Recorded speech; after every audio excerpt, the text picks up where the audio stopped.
Welcome back to another episode of the Sales Gravy Podcast. With me today is Will Yarbrough, who is head of sales for a company called Fleetio. And we're going to be talking about what it means to be human and be a seller in modern day society. It's going to be a fantastic conversation, and you're going to be hearing from someone who is in the trenches every day getting it done. Before we get started, I want you to go check out Sales Gravy University.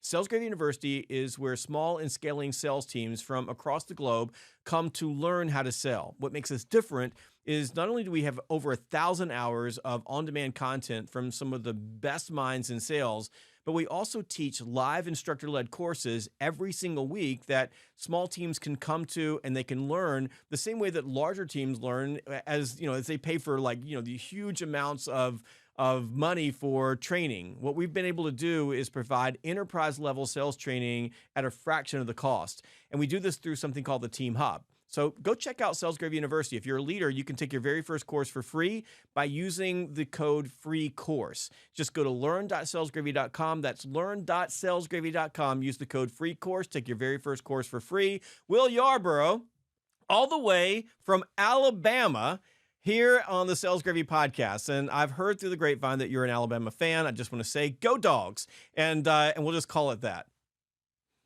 That sounds good. Great to see you, Jeb. Thanks for having me on. He didn't even flinch. He didn't flinch. So he's still got that Alabama's #1 in the SEC thing going on. I don't know, man. You've been giving us a run for our money these last couple of years. If we truly believe in Georgia that Nick Saban is the devil, he's the hero in Alabama, but it's a rivalry that I think is probably going to heat up over the next few years. So you're a sales leader working in an industry where you provide fleet management software to companies that are running over the road. I'm assuming they're running commercial fleets, they're running independent fleets, but you help them basically manage their fleets through your software. And as I understand it, you're selling primarily via an inside sales organization. So these are folks who are selling on the phone, they're selling through video, they're trying to connect with people. And I know your industry very well. So it's not only you're just trying to connect with people, you're trying to connect with people in a lot of cases that are moving. So I want to talk a little bit about that process and how you get there. But first, let's start with giving the audience a little bit of your background. Like, how did you end up where you are now? Yeah, so for better or worse, I'm a career salesperson, and I think I tell my team this as often as I can. I think sales is one of the best careers out there, and specifically one to get into as early as you can. You have such an amazing opportunity to get exposure to things at an early age. I don't know of any other profession where a 22-year-old fresh out of school can sit across the table from a CEO or a board member and try to pitch them an idea. And then also in order to sell well, you have to understand your business, but you also have to understand your customer's business extremely well. So having that sort of comprehensive knowledge and that exposure at such a young age is just so incredibly attractive to me. And that's what led me to it. So I started out in SaaS. I've been in SaaS my entire career. I had a short stint in customer support, which I'm grateful for because it gave me empathy, for selling a good deal, selling a bad deal, setting proper expectations, and really founding a good customer relationship and partnership is so paramount. But I always had the entrepreneur bug. I really like early stage companies. I really like the ground floor of things, trying to craft and architect a process and a strategy that's going to help a company grow. So really what led me to where I was today was quitting my job and trying to start something and then failing at that. And myself, my former company, and Fleetio, we were in the same incubator in downtown Birmingham. So I'd have coffee with the CEO. We'd talk sales comp strategy. And about the time that we exited that business, he was looking for a sales leader to come in. So the timing was serendipitous, and the rest is history, as they say. I love it. You think about Birmingham and Alabama and Nashville, and you start thinking about that triangle.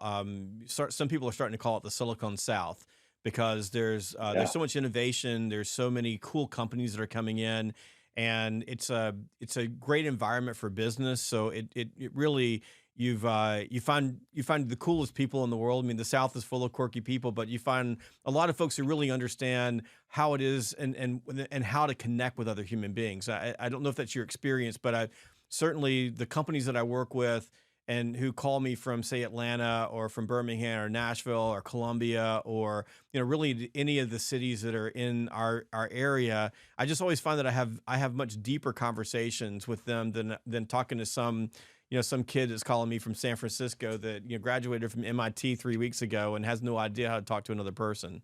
Yeah, I think, and this is why I'm highly confident that robots are never going to take our job. I say this as often as I can, and I certainly didn't make this up. But people buy from people. You've got to have that human connection. So you work in a tough industry. I mean, fleet and fleet management, the people that you're selling to, most of these people, at least in my experience, are the people that are in those jobs are in their 40s and 50s. They've been around for a while. You don't typically get responsibility for managing millions of dollars worth of assets until you've proven yourself. They're typically moving, like they're moving all around all the time. The people that they deal with are tough. It's a tough industry. All you have to do is in your life, and I've been there, sit on a back dock of a manufacturing plant and have conversations with Teamsters who are driving trucks, and you're going to earn your chops really quickly. So Oh, yeah. I want to start with, you're a SaaS company, software as a service. You're selling into a demographic that is I call it a no bullshit demographic. Like these are people who are running fleets. They're trying to move things from place to place. They're just dialed in operators. So they're a tough group of people to sell to. And and you're hiring people to come in and teach them this industry. And are you bringing people in from like the industry who understand trucking and understand fleets? Are you bringing in kids right out of school and then teaching them the process of dealing with these type of people? The good news is that we've tried both, so I can provide a few different perspectives on this. So first, I just like to comment on the industry. You're exactly right. For better or worse, for us, we've tried both of these strategies where we've dabbled in a few different approaches to the industry and what's going to work best for us. First, just to comment on what you sort of alluded to earlier, is that it is an interesting industry, primarily blue collar folks out in the field. They're more used to turning wrenches than punching buttons on an app. So oftentimes they resist that change, they resist that technology, most notably because it's not directly tied to their mission. Their job is to use that vehicle to get to their customer and deliver value. So it's our responsibility to tie our system into that and say, we're going to help you do that better. And that's sort of the art of the approach. But oftentimes we are trying to sell technology to a non-tech savvy buyer that's has an edge, that's rough, really, really good at negotiating. So determining the right level of experience and the right persona to inject into our sales team has been a challenge for us and something that we've dabbled in or experimented with a few different approaches. So we've done both of these things. One, we started with what we considered sort of a green bean approach, folks that had limited experience, fresh out of college, no baggage or old dog, new tricks. It's kind of mindset. And we wanted to teach them the Fleetio way so that they were fully subscribed to our process, our playbook, and that worked well enough, but also had challenges because, as you know, there's some situations and some tables that you sit down at where that seeing the movie before really provides a tremendous amount of value. So then we've also tried hiring for industry experience, the other side of your question, where folks that have either worked for other fleet software companies or fleet services companies have spent time actually working in a fleet so that they have credibility and they can kind of speak the language of our prospects and our customers. And what I would tell you is that neither really worked super well. We had challenges and pros and cons with each approach. What we're really trying to explore now is how to marry those two strategies together, where Fleetio sells Fleetio's way because every company is different, every value proposition is different, and there, of course, are commonalities between how your company, your team will sell, and my company and my team will sell. But at the end of the day, I've got to pitch Fleetio in the best way that resonates and relates to the industry I'm selling it into. So what we've found is that we need to have folks that, they have the core intangibles that make really, really great sellers, good communicators, curious, ask a bunch of questions. They know how to control a room and have confidence. While at the same time, how can we use our experience, our industry resources to give them enough talking points, give them enough exposure to be credible in the room? So it's one of those things, it's always a work in progress, but we've tried both of these. And what we've tried to do is remerge them back together into a strategy that sort of appeals to both sides. Yeah, it is I think the unending has always been there. I mean, back when I was head of sales, we were having the same conversation. Do we hire people with industry experience? Do we hire people who have no industry experience? Like, who's the right person? I always found that when I brought people in with industry experience, that if I didn't hire the absolute right person, those people actually took a lot longer to ramp up in my organization than if I brought people who didn't have very much industry experience in, but they had the right mindset, the right heart, because I could teach them the questions to ask. I could teach them the parts and pieces. The problem for that group is that it was harder for them to ramp up into larger deals. So if it was a smaller deal, they would be okay. But as soon as you started, like you start working on a fleet, you got 100 vehicles in a fleet, that the calculations change dramatically in terms of what the costs are going to be and the complexity. And in those cases, you're probably dealing with C-level people, especially when there's financials involved in it. You've got CFOs that are involved, and if you don't know how to talk to people like that, you got a problem. So not only do you have a industry knowledge, but you also have a business acumen problem. So, and Right. I don't know that you can accelerate business acumen for a 22-year-old. I think it takes some years to learn, and I've done everything possible as a trainer to try to do that, but there's just some level of experience that you get over time where it starts to begin to click for you.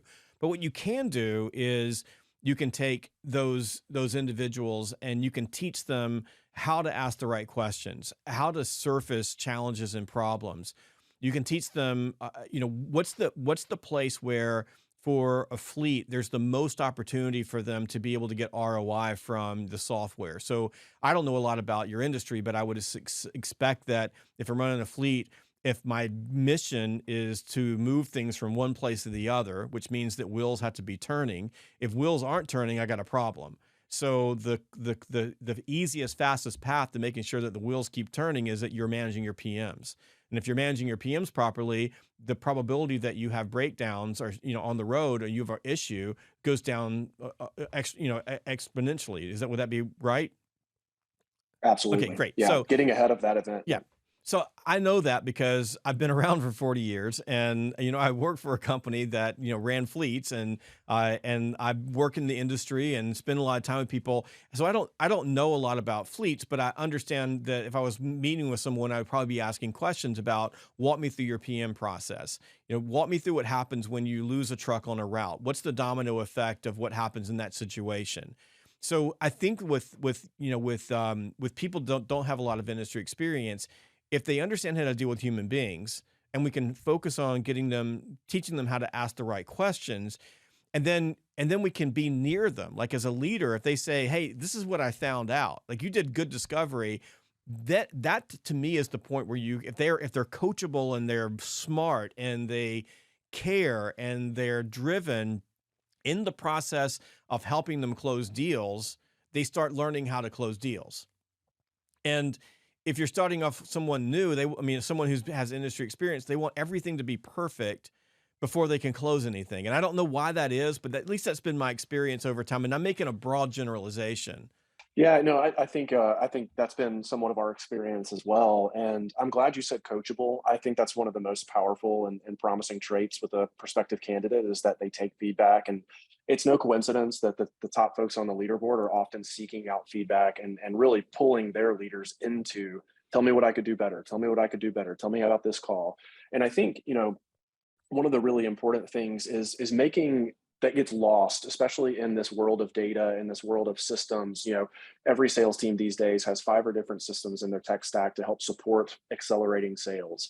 And with that, you have more of a robust sort of playbook and guidance on how to sell and how to use those systems. And I think one of the big flaws or big pitfalls in the modern sales world is that you can become too robotic and think I've got to follow this process. I'm going to ask this discovery question and then this discovery question and this discovery question. And you forget that you're just having a conversation with somebody and you put all of this undue pressure on yourself to follow the process and make sure that you get every box checked. Where at the end of the day, it's just Will and Jeb having a conversation. And so asking that question, like you said, what is the downstream impact of missing a preventative maintenance activity? Just have a conversation and see what people think, get them to sort of humanize that Mhm. experience. And that's what I think you can really sell into versus, asking what is clearly a textbook question that sounds robotic, that should be on a form or a survey. That's where I think we lose a lot of credibility because we forget the fact that we're just talking to somebody. That's exactly right. I was working with a SaaS company that sells into an adjacent industry, but a very similar type of buyer. and they were trying to, it's a SaaS company, and they're trying to put in this system so that they can take someone who's brand new and they go, here are all the things that you have to check off. And they actually had it in a form so that as the person was asking the question, they were typing into the form. And they were asking me what I thought about it. And so they went through it with me. I'm like, you're making my head hurt. Like, this is awful. Yeah. I mean, I'm just trying to think about it. I'm on the other side of the table and I'm the buyer, and you're sitting there going through this with me. There was nothing organic about this at all. So I said, I don't know anything about your business, but why don't we role play this? Just give me a situation. You play the buyer, do whatever you want to. I'm going to play me, the salesperson. And so they did this, and I went through the whole process, and I just started off with a couple of questions, and they started talking, and the more they talked, and we're in a role play, right? This is Stump Jeb, right? So asking questions, we go all through the process, build a value bridge at the end, ask for the next step. They say yes. And then I had a group of people watching. They're like, how did you do that? Like, what was that? And I said, I asked you the first question. I knew what I was going to ask for at the end. What I'm asking for at the end is a demo. And I'm building a bridge to give you a reason to give me more time for the demo. If I don't have enough reasons, I'm not asking for the demo. I'm going to ask for something else. But that's where I'm closing for. Yeah. So I start at the end where I want to go. I start at the beginning. And in the middle, I'm just asking questions. You're on a video camera. I'm watching your head go up and down or move over here. And when I see emotion, I ask a question about it. So if I said, if I said like walk me through like a day in the life of one of your route drivers, and you go blah blah blah blah blah blah blah blah blah blah blah blah, and I go, okay, so like you're getting started at 6 o'clock in the morning. Let's just say that your driver hops in the truck, turns it on, doesn't crank. What happens next? Like, and they go, oh, like then because like and this again for me, I remember when I was a district manager, I worked for a company called Aramark, and the driver got in the morning, the truck didn't crank. My phone was ringing at 4 o'clock in the morning, and I was getting out of bed, and I was going to go end up spending the day running a route out of a station wagon. Like, so like if you see that, you ask a question. And so what we're trying to do is over-engineer this process versus teach people how to have a conversation. Just listen.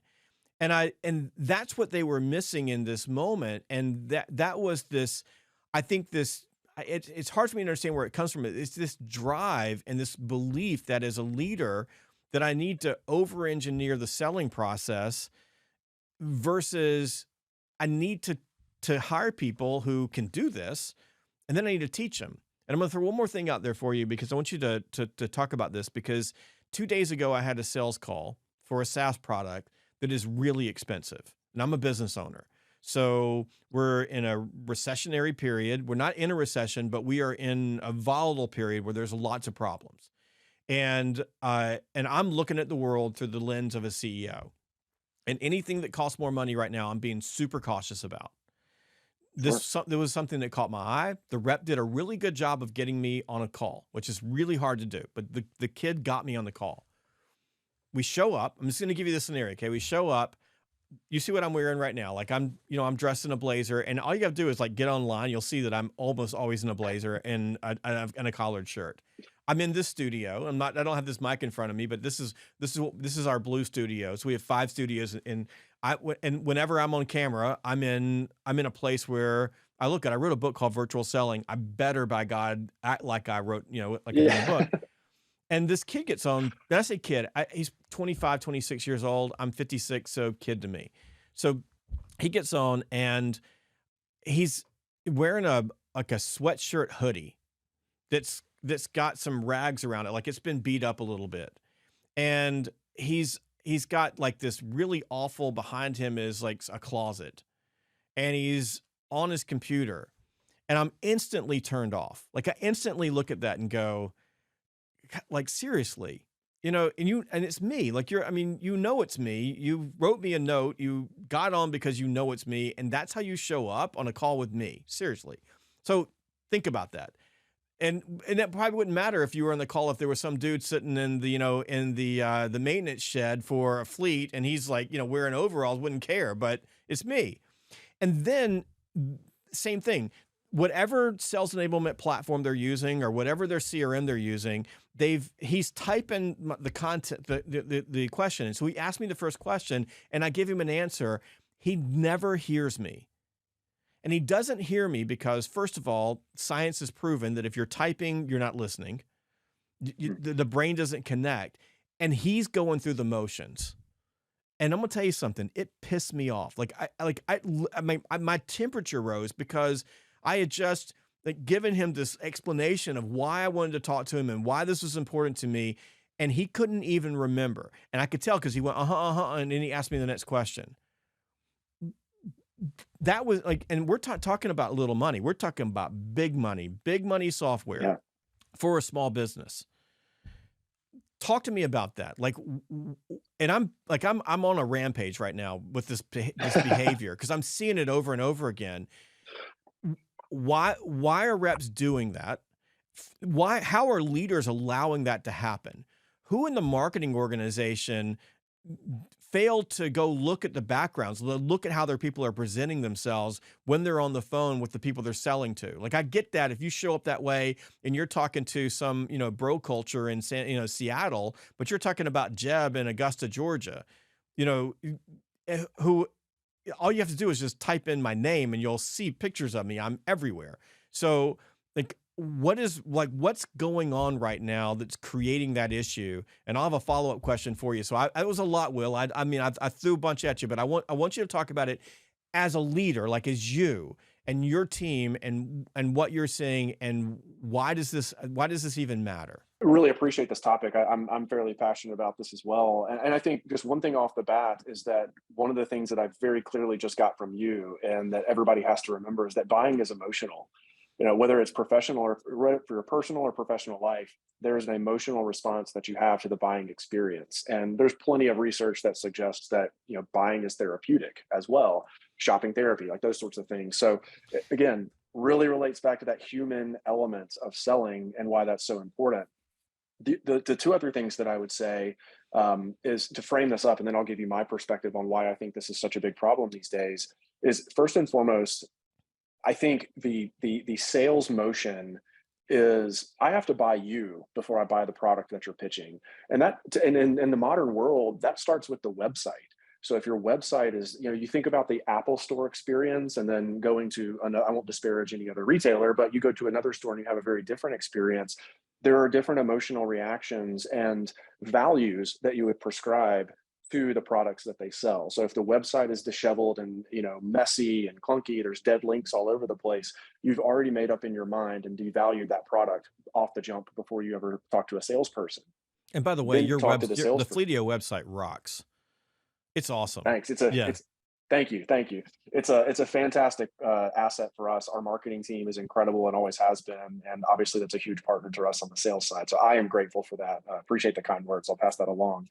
But I think, once you get handed off to the salesperson, I've got to buy Jeb or Jeb has to buy Will before I'm ever interested in trusting the product that you represent. So, if you don't have if you're sitting in a garage, if you're not, dressed that mirrors the prospect or the prospect experience, then you just have to understand that that's a risk. So if I show up and I'm asking you for a, 7-figure contract and I'm wearing a t-shirt and a backwards hat, style is personal. So more power to you. But at the end of the day, you have to understand that you're putting risk on that deal because I'm associating a value with your image and the product that you represent. So that same thing with lighting, the quality of the audio, the quality of the video. The most important thing to me is that the little things matter. I'm going to throw a dart at you really quick. My guy Saban really oversubscribes to the process. Bill Belichick the same way. Kirby Smart's the same way. The little things matter. It's not the outcome, but the steps that you take to get to that outcome. So if you minimize the fact that, I'm not going to wear a collared shirt today. I'm going to put a hat on. I'm not going to shave. Who cares about the lighting? I'm not going to take the time to put up a background or what have you. That's fine. But at the end of the day, those are risks and those are the little things that can make a difference in terms of the velocity of the sale, getting the sale, or the trust that you generate. And just to step into that for just a moment and let you keep going because you're on a good roll. But, if I go back to when I was in my mid-20s and I was a field sales rep, but if you were to look at my car, and a company car, and I was out calling on customers, I had 4 or 5 wardrobe changes inside my car. And I would change my clothes not my pants, but I would change my shirt or what I was wearing. I would have a tie on or I would have a polo shirt on like you've got on, because I would go into different places and they all had different dress codes in the way they dress. I wanted to dress just a little bit better than my client, but I didn't want to overdress. So Right. I'm walking into, onto the back dock trying to get into a manufacturing plant. I'm not walking in with a tie on, but if I'm walking in to see the CEO, I'm going to put a tie on because I want him to trust me. And I would do wardrobe changes, 3 or 4 times a day, just depending on who I was going to go have a conversation with, because I wanted them to feel comfortable with me. No, and I think so. One of the things that we do is I may not have a change of clothes at my desk, but one of the things that we do and that Zoom or Teams makes really, really easy is you can change your background. Mhm. So if we're talking to Aramark as an example, we'll go pull up a Google image of an Aramark box truck and we'll put it up as the background image. So there's like little modern tips and tricks that you can do to personalize that experience. And again, pay attention to the little things. It's the same thing. Like I'm not trying to sell you anything today, but I went to your website. I know that you've got a media kit. I saw your headshots. Yeah, I mean, you've got a jacket on, so like I should know. I'm not wearing a Fleetio, branded T-shirt today, which is my typical wardrobe, very intentionally for that purpose. So I think that just goes back to one of the legacy fundamentals of sales, which is you've got to be prepared. You've got to do research on who you're trying to sell to, because again, what was the Dale Carnegie thing? The sweetest sound that anybody can hear is the sound of their own name. It's the same thing. You're going to be drawn to me or endeared to me if you know I did research on you and I know more about you than I did before I walked in. So I think we just going to the last part of your question, like why are leaders allowing this? I just think we've gotten lazy, and in the spirit of being lazy, probably the easiest thing for me to do is to blame COVID. We all had to go home. People stopped wearing suits. Everybody got used to doing things on video, and there's a lot of positives in that. But at the end of the day, I think we kind of lost touch with some of those fundamental things, those little things that really matter a whole lot more than people understand. And where we've over-engineered stuff is, validation rules in the CRM, the checklist that you've got to go through to sell somebody, pre-automated approvals for discounts and negotiations and all those sorts of things. There is an art and a science to everything, but I think the pendulum has swung way too far on the science side. We've just forgotten how to do the art of selling and having conversation. I agree as well. By the way, there's a little rack over here. I have a change of clothes in every studio. So sometimes I'm on camera all day long because so much is virtual, and I'm changing clothes Yeah. all day, mirroring and matching my clients and who I'm going to be spending time with. And I Yeah. and I know I love what you said. It's about the little things. To me, it's always been about the little things. So you mentioned Dale Carnegie. Brian Tracy had this riff long, long, long time ago. So you go back 20, 25 years. Brian Tracy was doing the same thing that we do at Sales Gravy today, but he would talk about horse races.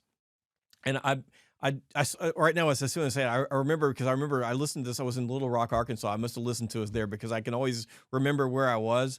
But he was talking about racehorses, and he would say, if you think about a horse race, he said, over time, statistically, most horse races are won by a nose. He said, but the difference is the horse that wins takes on $1 million, and the horse that loses takes on $200,000. And by the way, same thing with golf, same thing with basketball, same thing with car races. Like, it's always by a little bit. And his point is that if it's just a little bit, if it's a nose, what's the difference? And the answer was, it's hard to know exactly what the difference is. It's hard to know what it was, but it could have been the color of your tie, which, by the way, Yeah. back when I sold in Clemson, South Carolina, and I'm a diehard Georgia fan, when before I crossed the city limit of Clemson, I had an orange tie on because I'm in Clemson, and nobody wants to see a red and black tie in Clemson. That's just not the color that's there. So even little things like that. So if you go back in the sales process, you never know what it was. But in a situation, and you think about Fleet Software is a great example. And for Fleetio, for you to win, something else is going to lose. And that something else could be the status quo. We're going to do it on ourselves. So we're a self-op, right? That's right. Or the status quo could be another Fleet software that they adopted that's not keeping up with what they needed. So that software gets out. You're not going to have two software platforms doing exactly the same thing. So it's a competitive displacement fit sale, or it's we're in a green field, we're getting married, we're getting in before anybody else gets there. So in those situations, winning the stakes are high. Because if you win, you get all of it. If you lose, you get none of it. Pretty simple. Right. What was the little thing along the way that made the difference? And you said this earlier, brilliant, and everybody should pay attention to it. People are going to buy you, then they're going to buy the software. That's how it's going to work, especially in a competitive market like you're in. And it's a massively competitive market. So that to me, like, that's how I've run my entire sales career. Always focus on the little things. Even like a font change in your deck that you're going to provide, the questions that you ask, how you set things up, every little thing that you do has an impact. Sometimes those impacts are macro, and so at the conscious level, they go, like I said, I don't like this person because I feel like you're disrespecting me, or they Sure. can be micro. You don't know why, but there's just something about this that's bothering me. And when that happens, they don't make a decision. They defer the decision. They're not sure, but you get a decision deferment objection. Hey, we're gonna sit down with our team and talk a little bit about that. And I'm sure you've been around SaaS long enough to know that time is not on your side. Like if they're putting off decisions, the clock is ticking. It gets, your probability of winning the deal goes down and down and down and down. So it is that paying attention to the details. And I think you're right. I think we've gotten sloppy. I think that in some situations, there's this belief that our systems and processes will carry us so that we don't have to be good at the craft. Like, so we can systematize something, and then you can show up with your hat turned backward and not going to matter. I think some of it is, it's just societal. Like, we've got the internet and Instagram and TikTok, and we're out there trying to be influencers. It was an interesting stat the other day going Wall Street Journal that 27% of people between 17 and 25 think that being an influencer is like the only career they could possibly have. Like, so, think about that. And I think there's a mistaken belief that being authentic is really the key.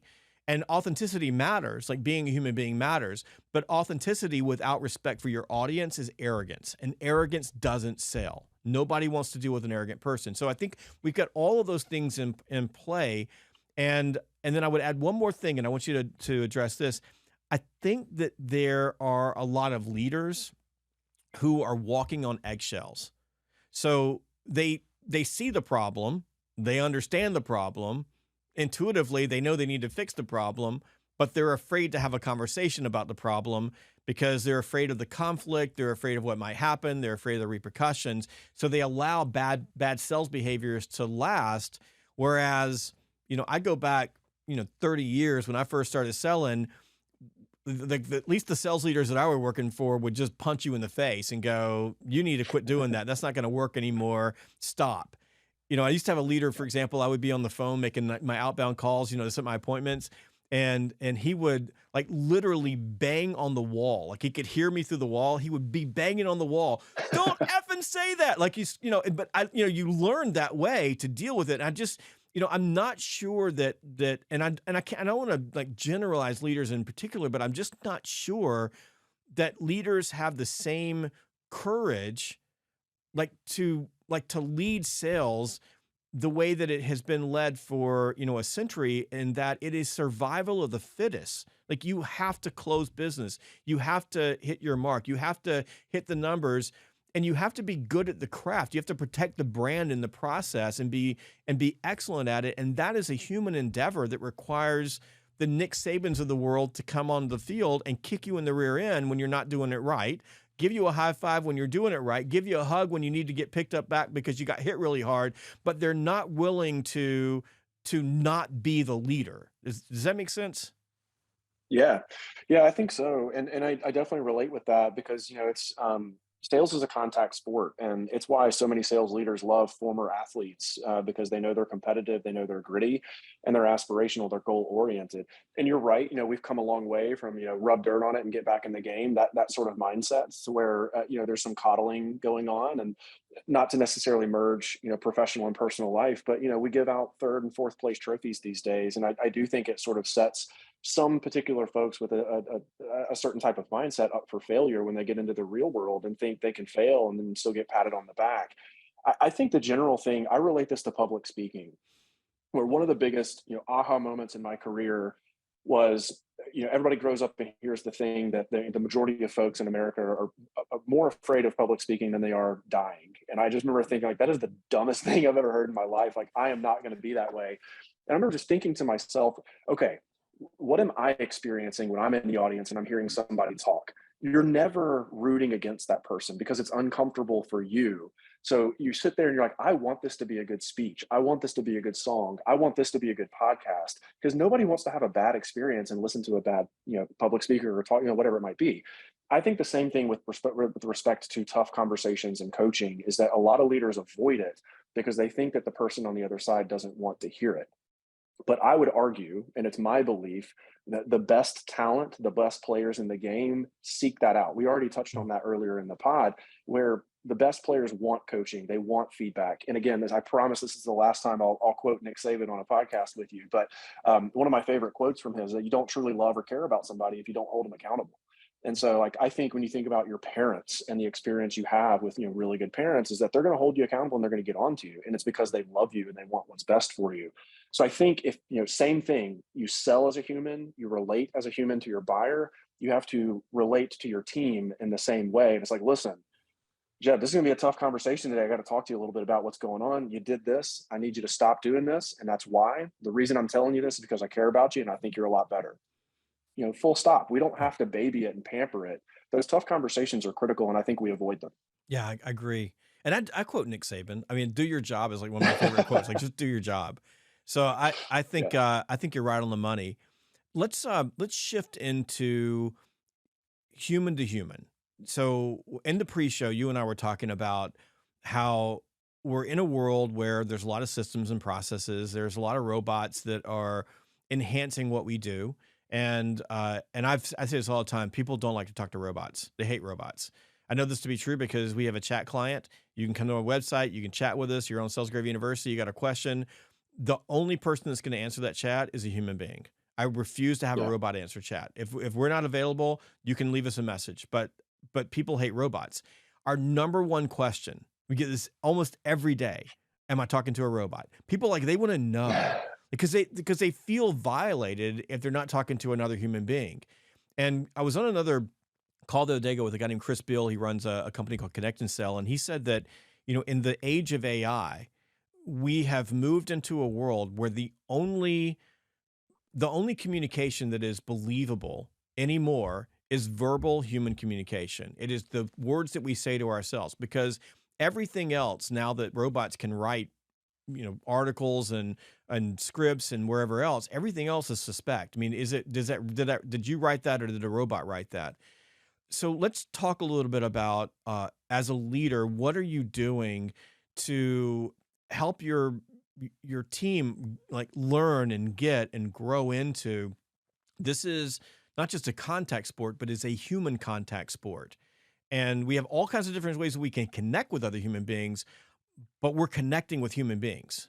Yeah, a couple of things come to mind. I mean, and I know you recently had a conversation about utilizing the phone, and I think we encourage our team. We call ourselves a phone first sales team because so many folks rely on email as the primary means of communication. There's a whole lot of value in meet your buyer where they are, and if they want to text or if they want to email, then that should be your primary mode. But at the end of the day, the most efficient, also the least scalable, but the most efficient way to communicate is a phone call.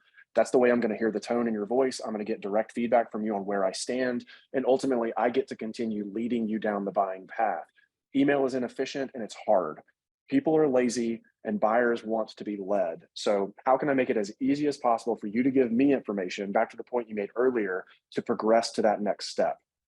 Phone is the best way to do that. And again, like you said, if you hear me talk, if you hear the tone in my voice, if we can connect and build rapport on whether it's the weather or Alabama or Georgia football, we know that we're having that human connection. We're making some chemistry out of the conversation.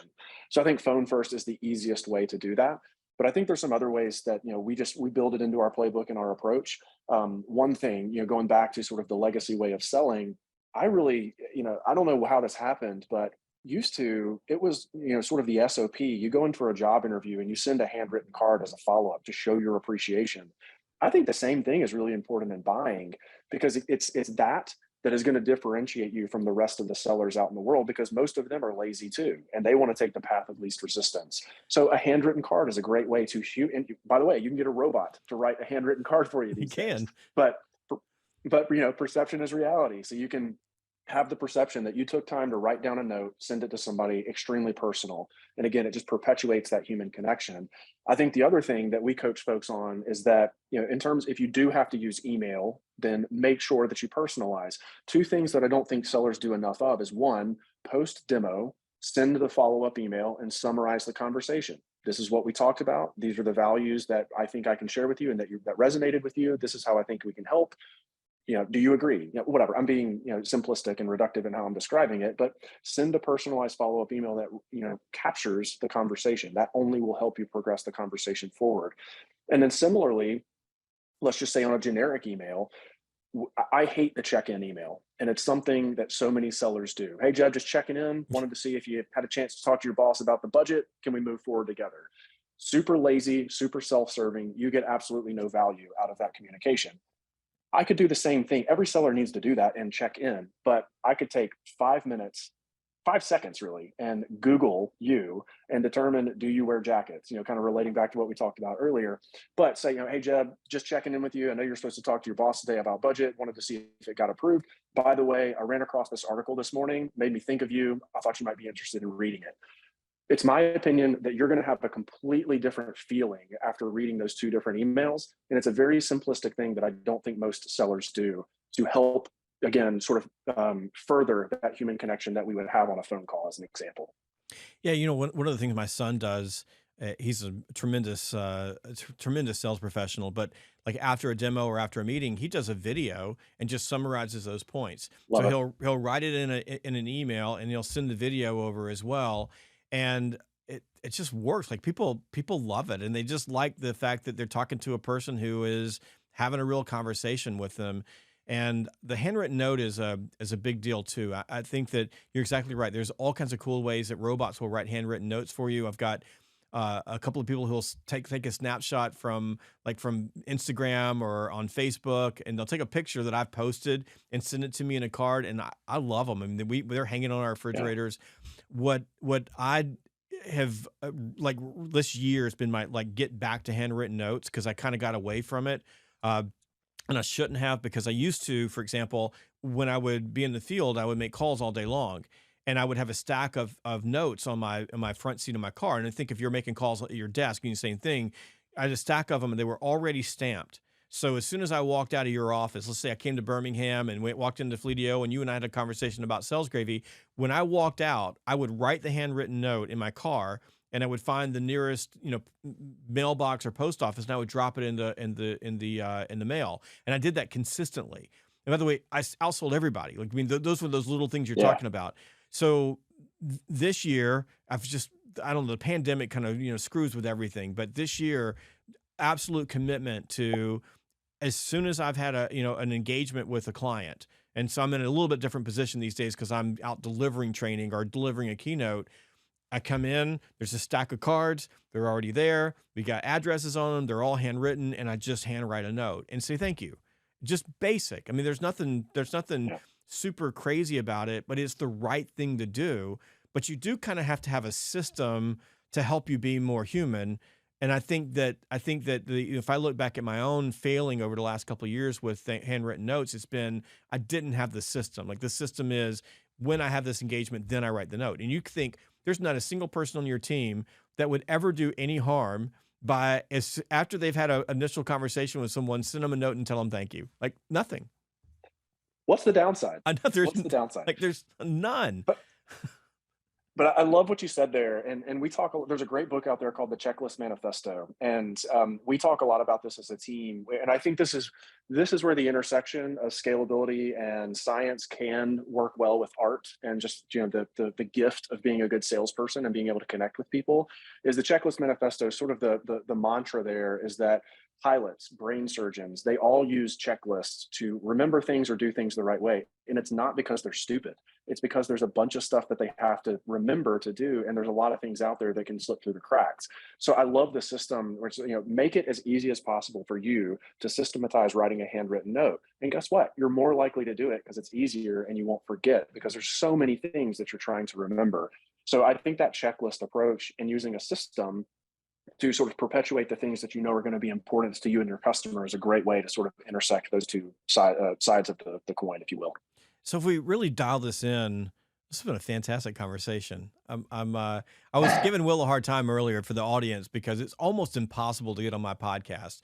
Mary Lester, who's our director of operations, said earlier we were sitting there talking, and she goes, "You know how many people like call us to get on this podcast?" She goes, "It's every day. It's hundreds of people that are calling." And she said we have to tell most everybody no because there's just only so much time in your day. So we know Will's good at sales because he's here.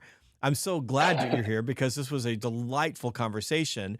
And if we think about it, though, what we've basically go back to that Brian Tracy analogy with the horse race, it's that there are lots of little pieces that go into winning the sale. And the salesperson that's going to win is a salesperson who is more perfect, who's willing to, like you said, most salespeople are lazy. So it's the salesperson who's willing to be disciplined all the way through and do all the little things right that gives them the highest probability of gaining their desired outcome. Would that be true? I mean, I would absolutely agree. And I love the Brian Tracy analogy in that you're going to win by a nose. Like you said earlier, sales is binary. I'm not going to get 50% of the revenue if I come in second place. So it's really important that you think about those little things and take every advantage that's available to you because again, human tendency is going to suggest that most people are going to try to skip a step and take the shortcut. And if you invest the time and the effort to go the extra mile, it's my belief that you're more likely to come out on top. Now, I will admit, I'm sitting here reflecting as we're talking about this conversation that I think one of the most important takeaways for me as a leader that I want to go back out to my team and hold myself accountable to is I do think it's incumbent upon good leaders to remind their teams of these things as often as possible. And I think one of the things that we can all be guilty of is, hey, go through the onboarding process. These are the things that we think are really, really important, and we never touch it again. So I think it's really important that we remind folks and educate folks on the value of these things. Otherwise, they're likely to regress to the mean and do the stuff that's going to be the easiest or the path of least resistance. But I think you summarized it well. Well, we talked about Kirby Smart and we talked about Nick Saban, and Kirby is a disciple of Nick Saban. I mean, he's a product of Nick Saban. And you could arguably say that these are two of the most successful college football coaches of all time. And there's a handful, like there's 10 coaches in all of college football that you could put in the same league. But they understand that when they're dealing with elite athletes, that they've got to drill and drill and drill and drill. Like you go watch practice, they're practicing the basics and fundamentals. They're practicing the hard things and creating that muscle memory so that when they're in the game, it all clicks. And I think that what you just said is super important. I'm glad that you said that. And to bookmark this is, as leaders, we have to do the same thing. We have to train and drill and reinforce, and we have to do that over and over and over and over again, because everything that we're teaching. I mean, think about me. I just told you I got away from sending thank you notes. I've been doing this my entire life. But all you got to do is have 1 year or one thing that changes your habit. I mean, last night I'm practicing my golf swing, and I'm like hitting, like every drive I'm hitting is straight down the fairway. Everything is amazing. I have one bad slice and then I forgot everything. Like now I'm back to square one. Yeah. And it's crazy how that happens with us as human beings. So as coaches, we got to recognize that you get one bad call or you get one easy win that you didn't have to do all the fundamentals for. It could change everything. We got to be on top of that. And we've got to be drilling the basics and fundamentals every single day. Yeah, you're right. That good or bad, one thing can completely change the trajectory of how you operate. That's a really good reminder. Okay, so you're in Birmingham, Alabama, right in the heart of the Silicon South, running this really cool SaaS company that works with organizations big and small all over the place that are running fleets, and it's a cool industry to be in. I mean, we think about fleets, you could think boring, but if you like wake up in the morning and you are using any product anywhere, that was because of a fleet. Like somebody brought you something. So I'm sure that you're probably looking, because you're scaling and growing, you're looking for great people who might want a job working for someone like you, because I would come work for you because you're freaking awesome, right? So you're looking for people who want to come work for Fleetio.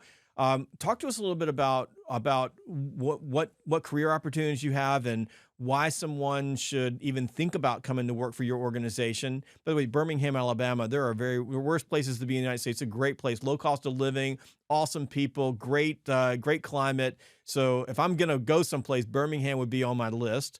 And but why should someone come work for you? And then if someone really is interested in a career, what should they do to get in touch to talk about the potential of coming to be a part of Fleetio? Yeah, thanks, Jeb. So I'd say just one other pitch on Birmingham: great food and great craft beer scene if you're into that kind of thing. So we've got a lot of good things going on down here. With Fleetio, what we really try to do is give people the opportunity to stretch themselves and put themselves in a position where they're going to be challenged and learn something new every day. We're in an incredibly diverse industry. You can wake up in the morning, come in and get on the sales floor and talk to somebody in the landscaping industry in New Jersey, and then go to bed at night talking to somebody that's in logistics in Australia. So there's so many, like you said, everything in our world touches the supply chain in one way or the other. And fortunately for us, we get to be injected into those conversations and processes pretty often. So there's never a dull moment. There's always some variety in the day to day. And what I would tell you about our team is, and one of the things that I think is a key differentiator for us, and I think culture is overplayed, but the environment that we try to build here is that we're incredibly collaborative and supportive. We work together, and I believe that what I like to tell my team when they start here is that I think the best sellers in the world are the ones that want to be number one on the leaderboard, but they want everyone else around them to be a very, very close second. So we have to be competitive. We have to want to win. But at the end of the day, we all have to row in the same direction in order for the company and the team to be successful. So we're very much a supportive environment, but we try to reward our best sellers and the folks that really put the company in a position of strength. Right now, we have a variety of positions open. We're looking for enterprise sellers. We're looking for account managers. We're looking for sales development reps that are earlier in their career or just love going hunting. And then we're looking for closers in our SMB and mid-market segments as well. So we're pretty much open for business across the board. Lots of opportunity. We are growing super fast. So whatever you come in at, if you prove yourself, you're going to have the opportunity to do more. And I think that's something that's really exciting about where we are as a company. And so if people want to learn more about your careers, they go to Fleetio.com/careers, or you can look us up on LinkedIn. Feel free to drop me a direct message if you'd like to talk more. perfect. Fleetio.com/careers. I might be getting myself a new job. Awesome. Love it. Will Yarbrough, thank you so much for joining me on the podcast. It was an amazing conversation. You're awesome. I truly enjoyed this. This is awesome. All right. Well, that's it for this episode of the Sales Gravy Podcast. If you work for a small or a scaling sales team, go tell your boss about Sales Gravy University. Sales Gravy University is just a different type of digital learning platform. We make enterprise level training accessible to everyone, and we do it at a fraction of the cost. You can learn more at learn.salesgravy.com, learn.salesgravy.com. And if you've never taken a course on Sales Gravy, you can take your very first course for free by using the code FREECOURSE. I'll see you next time on the Sales Gravy Podcast.